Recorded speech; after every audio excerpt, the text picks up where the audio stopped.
Hey, so I don't often do this, but I want to speak about a particular MP.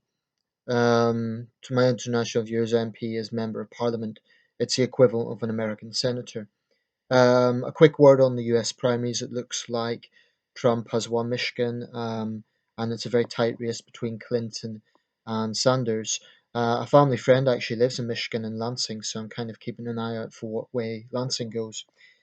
But anyway, that's not the point of this video. This video is to discuss the MP Jess Phillips.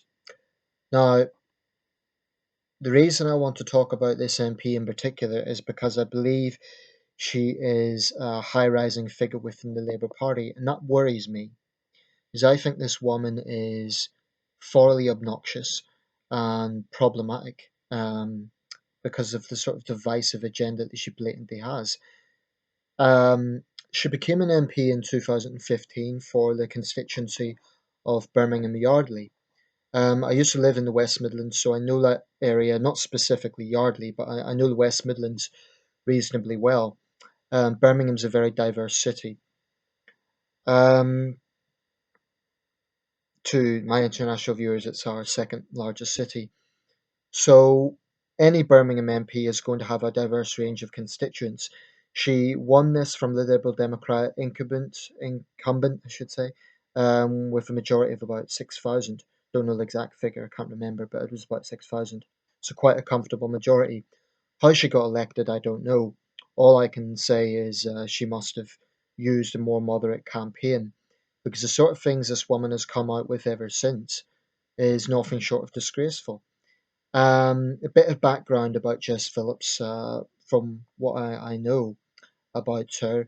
She has background as a barmaid, and she claims during her time as a barmaid that she was groped many times. Um, she has background as in working in a domestic violence centre. So you can see the trend with this. This is someone who clearly has had influences in life to motivate her feminist thinking. Now, it would be wrong of me to question her experience. I'm not going to do that because I don't know. I just don't know. I'm not going to say that she's a liar because I don't know. And it would be wrong for me to use that sort of language about something I don't know. So I'm not going to do it. But I do think that when someone has suffered personally in a certain way, it could definitely influence their thinking. And that isn't necessarily a bad thing, but when it starts to cloud your whole world judgment, then it is. Now, Jess Phillips is a proud feminist. She clearly wears a label. She constantly promotes it. What I have seen from her is, to me, demonstrative of just how thoroughly divisive and nasty modern feminism has become. And I'm going to give a few examples. The reason I'm using her, by the way, people might say, oh, well, she's just a backbencher, or she's. I'm not sure if she's a backbencher. I don't know if she's in the shadow cabinet or not. I wouldn't have thought so, but she hasn't exactly been praising of Mr. Corbyn. But she's certainly one of the most outspoken and prominent MPs around at the moment. And she has said that one of her ambitions is to be prime minister. So she's clearly a very ambitious person. And I suspect that unless she is defeated in 2020, I hope she is, but unless she is not, we're going to hear from her for a long time. So that's why I'm uploading this video now, because people need to know the truth about the sort of positions this woman has had and the sort of disgraceful things that she has come out with. Her maiden speech, um, she used it to attack the term maiden. So she's clearly very politically correct in that regard. She has a problem with the term maiden speech. For her, that was indicative of the sexism in Parliament. This is ridiculous. Maiden speech is simply an adjective to describe someone's first speech, a bit like saying it's a ship's maiden voyage. It doesn't mean jack shit, but typical of divisive feminism, she has to turn it into a sexism issue. Um, then she went on to talk about the issue of homelessness, which is an important issue. Um, she didn't bother to mention that the majority of homeless are men, but there you go. Um, Anyway, ever since then, she has clearly used her position as an MP to promote a very, very aggressive feminist agenda. And the reason I'm using the term aggressive is because she's not a unifying figure. She is a very, very polarizing figure. And I'll give an example. There was a bill or a motion by the Conservative MP Philip Davies to have events around International Men's Day. Now, yesterday was International Women's Day, and at this point, I want to make a quick statement about my own position on that. I'm actually okay with International Women's Day. In fact, I put a statement on my Facebook page wishing all my female friends best wishes. Now, some people watching this may be surprised at that. The reason I have no problem with it is because there is an International Men's Day. It's equal. So I really have no problem with that. I have no problem with a specific day, one day in the year, to discuss issues impacting women. Because we do have a specific day in the year, I believe it's 19th of November, to discuss men's issues. If there was no International Men's Day, then I would take issue with it. But there's an equilibrium. Okay, so no controversy there. But trust Jess Phillips. Philip Davies raised this motion to use International Men's Day in November to discuss or to raise awareness of issues that disproportionately impact men. So he was discussing issues like male suicide rates, um, and other areas. I imagine, I didn't watch the whole speech, but I imagine issues like child custody and so on, all sorts of things that really arguably do disproportionately impact men. Jess Phillips' attitude at this committee was to assume the victimhood mantle. She literally laughed when these issues were being discussed. She ridiculed it. And she automatically took the victimhood mantle, which is something feminists are very good at, by saying that she was the only woman in the committee.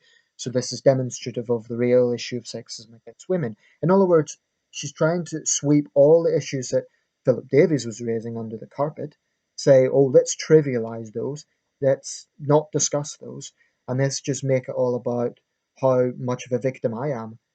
She's an MP. She's in a position of privilege. So to me, that is just utterly obnoxious. Um, Not so long ago, she made a controversial statement by claiming that sexual assaults happen on Broad Street, which is a busy street in Birmingham city centre, as regularly as the sex attacks in Cologne. Now, to be clear, I do think that the issue of cultural clashes and what happened in Cologne, if you remember the attacks on German women, that needs to be discussed. But West Midlands Police robustly denied her claim. Now, we have had issues with police censoring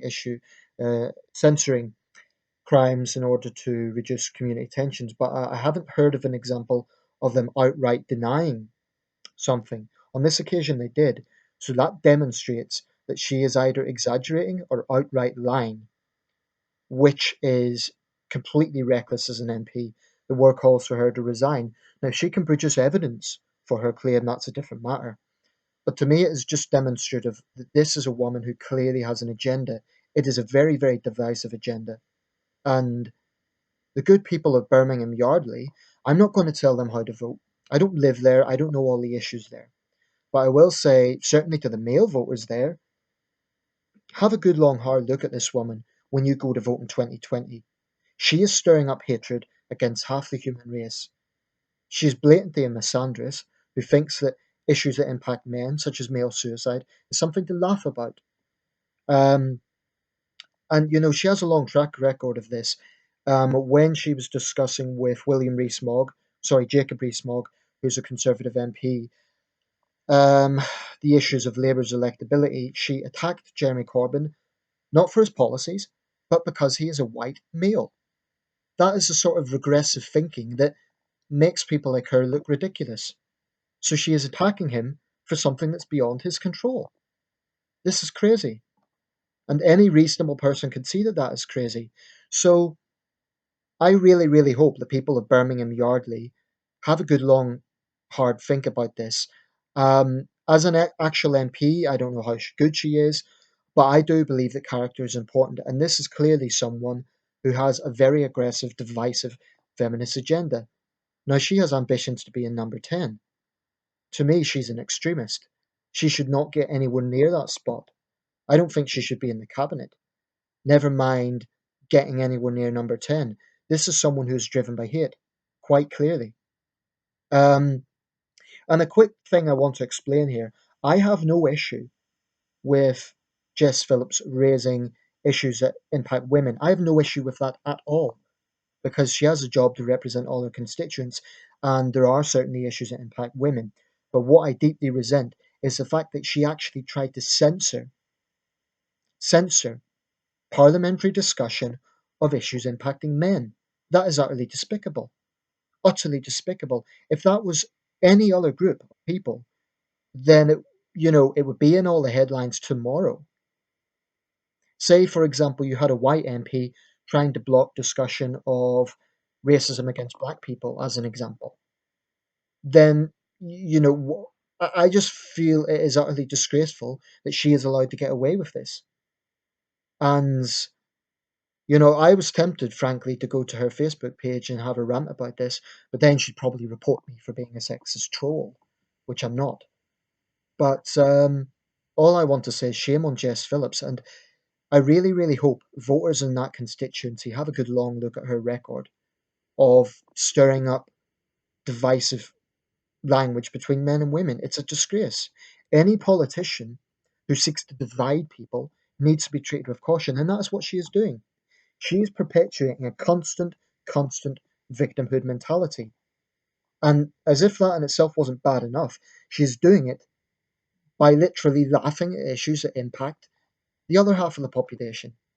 She's a disgrace.